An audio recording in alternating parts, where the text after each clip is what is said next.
가까운 사람의 의존적 성격 장애일 때 숨막히는 주작에서 벗어나서 나를 지키고 그를 돕는 법은 우드라후 후플라이 이슈 지음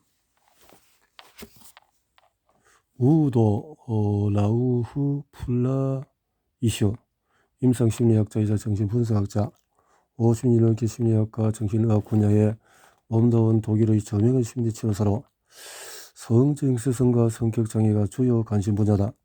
킬 대학교와 바시대학교에서 심리학을 공부했고 슐리스비 주립병원에서 임상심리 전문 과정을 수료했고 정신분석을 했다. 임상심리 정신분석에서 독일의 저명한 심리 치료사다. 가까운 사람이 의존성 성격장애일 때 그럴 수 있지 뭐. 의존성 숨막히는 집착에서 벗어나 나를 지키고 그를 돕는 법은 의존에서 벗어나서 함께 성장하는 관계로 들어가는 말. 아리스토텔레스가 말했듯이 인간은 공동체를 지향하는 사회적인 존재이므로 타인과 관계를 맺지 않으면 존재할 수가 없다. 말티인 부부는 이를 다음과 같이 정리했다. 인간은 너로 인하여 내가 된다. 이와 같은 관계의 중요성은 비단 인간에만 해당하는 것이 아니다. 고등 포유류도 부모와의 관계를 잘 유지할 수 있어야 큰 틀 없이 성장할 수 있다. 하지만 성장에 유익한 관계가 있다면 폭력적이고 해로운 형태의 관계도 있다. 그 중에 하나가 의존관계다. 의존이라는 말을 들으면 우리는 자동으로 술이나 마약 같은 물질이나 일 중독이나 도박 같은 특정 활동을 먼저 떠올린다. 의존이라는 말을 듣고 의존적인 인간관계를 떠올릴 사람은 아마 극히 드물 것이다. 사실 이런 종류의 의존성은 겉으로 잘 드러나지 않는다. 하지만은 관계에 의존하는 환자 자신, 그 가족이나 친구들이 겪는 고통은 술이나 마약에 중독된 환자나 그의 가족이 겪는 고통에 절대 뒤지지 않는다. 사실 의존성은 이런 특수한 유형의 사람만이 겪는 문제는 아니다. 정서적으로 깊은 관계를 맺게 되면 우리는 모두 그런 식의 의존적인 감정을 느낄 수 있다. 그 중에서 자존감이 낮아서 타인의 충고나 응원에 많이 의지하는 사람이 특히 이런 의존관계의 피해자가 되기 쉽다. 혼자가 되는 것이 겁나서 상대에게 매달리거나 심지어 상대가 폭력을 행사하는데도 그 관계에서 벗어나지 못하는 사람들도 적지가 않다. 거꾸로 늘 타인과 거리를 두며 사는 사람을 가만히 들여다보면 실은 상대에게 너무 의지할까봐 겁이 나서 아예 관계에 발을 들이지 못하는 경우가 많다. 의존관계는 환자 자신과 상대는 물론이고 가까운 주변 사람들에게도 큰 고통을 안긴다. 의존성 성격장애 환자들은 의도적으로 기댈 만한 상대를 골라서 그 곁에서 잠시나마 정서적인 신체적인 안정을 찾는다. 하지만 환자의 반려자는 안정을 찾기는커녕 가슴이 답답하고 숨이 막힌다. 처음에는 적절한 거리가 지어지는 좋은 관계라고 생각했지만 어느 순간부터 상대의 기대가 너무 과하다는 느낌이 들고 계속되는 상대의 이런저런 욕구에 목이 졸리는 듯한 기분을 느낀다. 그런 상황에서는 특히 환자가 죽기 살기로 자신에게 매달릴 때는 덫에 빠진 짐승이 된 것처럼 무시무시한 공포가 밀려올 수도 있다. 의존관계는 최소 두 사람이 되어야 성립이 가능하므로 이 책에 필요한 독자의 수는 절대 적지가 않을 것이다. 이 책이 대상으로 삼는 독자는 크게 세 집단으로 나뉜다. 의존적인 반려자 탓에 힘든 사람, 의존성 성격장애 환자의 가족, 친구, 지인, 그리고 자신이 인간관계에서 의존적이라고 느끼는 성격장애 환자 당사자. 의존성 성격장애 환자는 그 숫자가 적지가 않다. 당신이 그런 문제로 고통을 받고 있다면 아마 경험상 당신을 괴롭히는 그 엄청난 두려움과 자괴감을 누구보다 잘 알 것이다. 주변 사람들도 당신을 위로하거나 응원하지 않을 것이다. 오히려 이제는 그만 독립적으로 살아, 정신 차려 라는 식으로 호통을 칠 것이고 힘든 관계에서 헤어나지 못하면 다 내 탓이야라고 야단칠 것이다. 그러게 나는 환자나 그 반려자 가족이나 친구가 처한 상황을 알리고 그들이 절망적인 상황에서 헤어나올 수 있도록 도움을 주고자 이 책을 썼다. 일장에서는 의존적 성격장애를 심리적인 관점에서 설명한다. 이 장에서는 인성발달이 질병 수준이 이른 환자보다는 우리 모두에게 이런저런 형태로 발견될 수 있거나 누구나 특정 상황이 되면 빠져들 수 있는 의존관계 형태를 중점으로 삼을 것이다. 더불어 이처럼 의존성이 심한 인성발달의 원인이라고 파악한 요소로 무엇이 있는지도 함께 살펴볼 것이다. 자신감이 없어서 다 내가 잘못했다 그렇다라는 두려움 탓에 타인에게 매달리는 사람이 적지가 않다. 이 장에서는 이런 정류의 관계와 주변 사람들이 그들에게 보내는 거부 반응을 다뤄보겠다. 주변 사람들이 고개를 저을 정도로 의존의 정도가 매우 심한 예도 있다.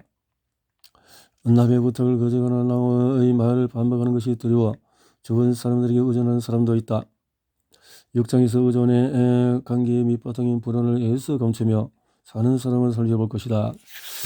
캥거루 적은 성인이 되어서도 부모님과 동거하며 생활을 의존하려는 또 이런 공동 의존 이런 사람들도 있다라네요. 의존 성격에 대해서 평생 부모에게 얹혀 살겠다는 이런 사람도 있고요. 자, 이제 1장에서 의존성 성격 장애란 그러면 의존 관계는 생각보다 많이 목격되는 현상이며 그 스펙트럼도 매우 넓다. 단순히 상대에게 기대고 싶고 뭐든지 다 맡겨버리고 싶은 마음에서부터 고통스러울 정도의 정서적인 경제적인 의존 상태에 이르기까지 그 형태는 실로 다양하다. 때로는 당사자도 자신의 관계가 의존적이라는 사실을 깨닫지 못하고 주변 사람들 역시 두 사람 사이가 좋다고 여길 뿐 의존적이라고 생각하지 못한다. 두 사람 사이의 갈등이 불거지거나 어떤 한쪽이 답답함을 느끼게 되면 그제야 당사자도 이 관계에 문제가 있는 것은 아닌가 하는 의문을 품는다. 심지어 관계를 끝내고 나서야 이 사실을 깨달을 때도 많다. 관계를 적절한 방식으로 끝내지 못하는 바람에 몇 년씩 큰 고통을 받거나 그동안 자신이 얼마나 상대에게 의존적이었는지를 비로소 깨닫기도 한다. 국제질병분류와 정신질환 진단 및 통계 편람은 의존 상태가 질병 수위에 이르렀을 때를 의존성 성격장애로 분류한다. 물론 그런 성격에서도 성격장애 환자와 비교하면 이들의 자존감은 훨씬 안정적이다. 타인의 애정을 얻기 위해서 자신의 욕구를 억누르고 타인이 바라는 대로 한다. 결정을 잘 내리지 못하고 타인의 칭찬에 집착한다. 겁이 나서 자신의 의견을 선뜻 말하지 못한다. 의존성 성격 유형이 형성되는 원인은 다양하다.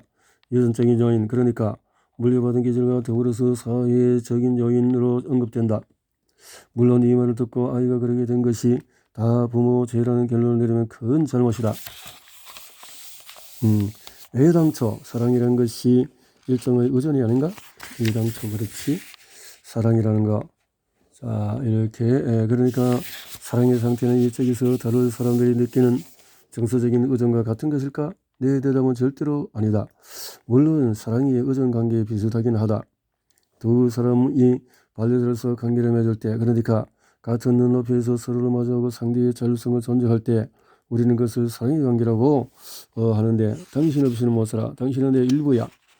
두 사람은 이런 말을 끊임없이 주고받는다. 하지만 그런 말로 표현한 결속의 감정이 제 아무리 강렬하다 해도 두 사람 사이에는 아직 일정한 경계가 남아있다. 물론 다정한 교감이나 성관계의 순간에는 잠시 그 관계가 모호해질 수 있다. 하지만 이내 경계는 본래 자리로 돌아온다. 그래도 두 사람 사이는 결속은 허물어지지 않는다. 사랑하는 연인이 대등하고 사모적인 감정을 주고받는다는 것은 태고적부터 시인들이 즐겨 다루었던 주제다. 카를 프리드리 빌헬름 헤로제 역시 이런 상호적인 감정을 그의 유명한 시에 인상 깊게 담았다. 그 시의 첫 연은 다음과 같다. 당신이 나를 사랑하듯 나는 당신을 사랑하고 밤에도 아침에도. 훗날에 루드비 반 베토벤이 곡을 붙여서 유명해진 이 시는 사랑의 무한성과 상호성, 소리에 대한 근심 이런 같은 의존 관계는 그렇지 않다. 의존 관계는 그 성격상 좋은 반려 관계가 아니다. 관계를 맺는 두 사람의 자율성도 보장되지 않는다. 의존 관계는 일방적이기 때문이다. 심지어 상대는 전혀 없는데도 의존하는 사람이 혼자서 사랑한다고 상상이 때도 있다. 이런 의존적인 성향을 띠는 사람은 극도로 양면적인 상태에서 살아간다. 한편으로는 스스로 의존적인 상황을 조성하고 그런 관계를 통해서 안정을 얻지 못하면 살 수 없다고 느낀다. 그래서 우리는 이런 사람들을 의존적인 성격이라고 한다. 하지만 이들은 또 한편으로는 바로 그런 의존성이 두려워서 어떻게든 그런 상황을 만들지 않으려고 애를 쓴다. 의존성이 강한 사람들도 자신의 문제점을 느낀다. 의존 관계로 인해서 자신을 잃어버린다는 것을, 자신이 스스로를 포기하면서까지 상대에게 맞추며 산다는 것을, 자율성을 포기하며 평생 혼자 서지 못한다는 것을 자신도 잘 안다. 그래서 의존 관계를 찾아서 헤매면서도 동시에 자꾸만 그런 관계에서 달아나려고 한다. 이들과 달리 심리적으로 성숙한 사람들은 깊은 정서적인 관계를 맺으면 거리낌없이 서로에게 다가가서 의존할 수 있다. 상대로 인해서 자신을 잃어버리거나 자신의 개성이 없어질지 모른다는 두려움이 없기 때문이다. 이런 긍정적인 의존성을 갖추기 위해서는 일관성과 의연함을 보유한 안정된 자아가 형성되어 있어야 한다.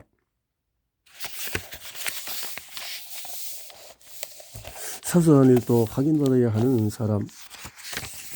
의존성 성격 장애 환자들을 괴롭히는 가장 큰 문제는 뭘 해도 제대로 하는 것이 없다는 기분이다. 뭘 해도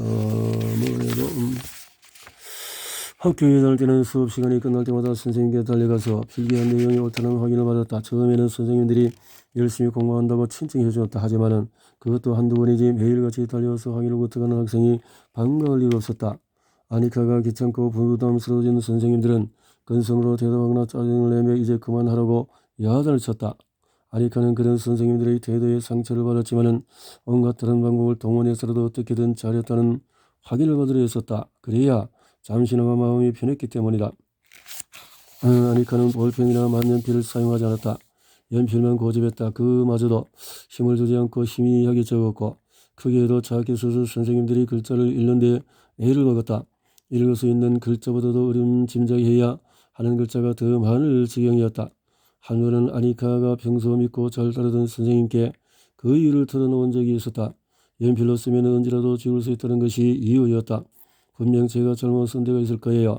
그래도 얼른 지우면 아무도 모르잖아요. 아니카의 부모는 딸의 성적에 관심이 많았다. 어머니는 제대로 된 기술 교육을 받은 적이 없어서 가사 도우미 일을 했다. 아버지는 전기기사 기술 교육을 받고 회사에 취직해서 성실히 일한 덕에 팀장으로까지 승진했다. 그래서 경제적으로는 별 어려움이 없었지만 부모는 각자의 삶에 만족하지 못했다. 모르는 사람과는 직업 이야기를 피했고 아니카에게는 아무에게도 엄마 아빠의 직업을 말하지 말라고 당부했다. 아니카는 나이가 들수록 점점 더 불안에 떨고 초조해하는 성격으로 변했다. 직업 교육을 받는 동안에도 학교에서와 다를 바가 없이 힘들었다.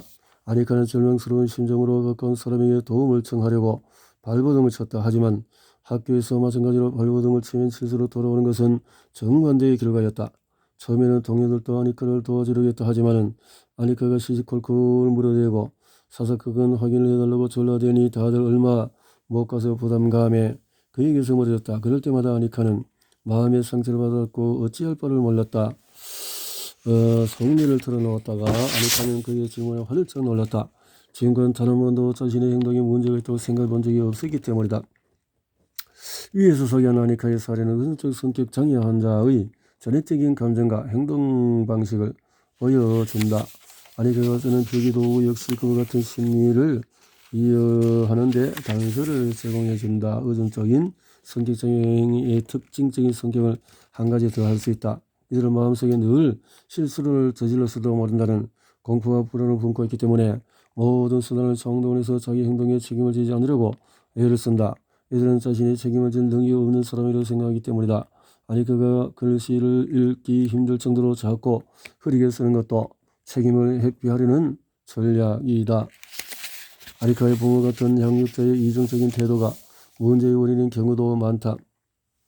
그러니까 아니카는 의존적인 성격으로 자라는 이유를 분석하려면 자신의 인생에 만족하지 못하고 불안에 떠는 부모와 그 부모의 요구에 짓눌려서 숨을 쉴 수 없었던 딸이라는 불행한 관계의 구도를 헤아려야 한다.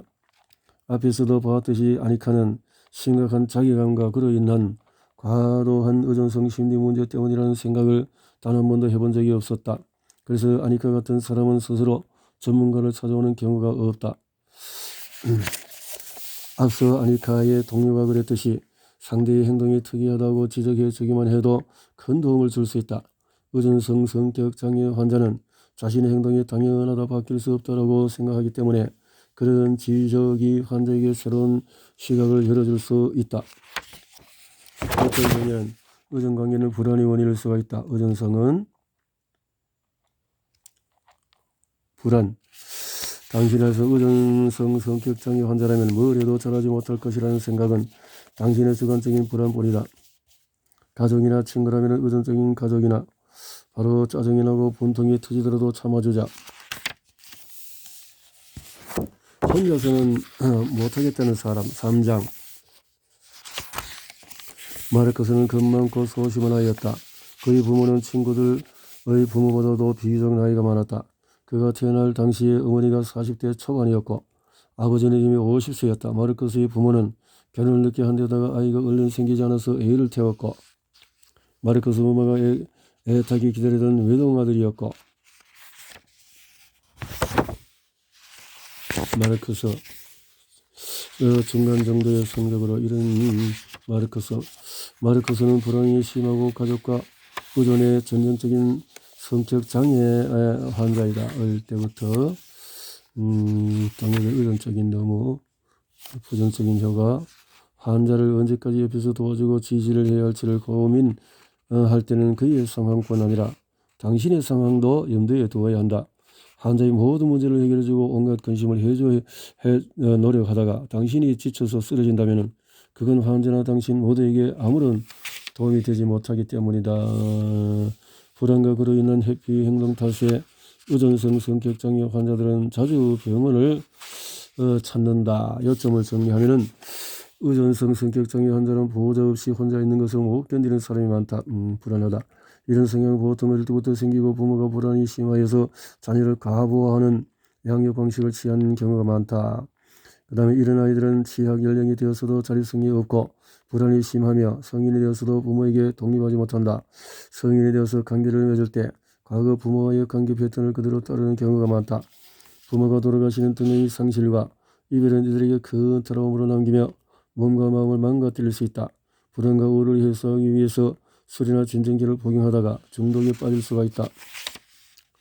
당신 할 수 있는 의존성 성격 장애를 잘하면 겁이나고 불안해도 일상의 요구와 책임을 회피하지 말고 최대한 자발성을 찾으려 노력하자. 나와 태아들은 책임감으로 가족이나 친구라면 당신이 환자의 부모라면 환자가 성인이라도 환자에게 나와 태아들은 비난은 절대 금물이다. 독립을 향해서 환자의 고통이 너무 심해 보일 때는 정신과 치료를 받아보려고 권유를 하도록 하자.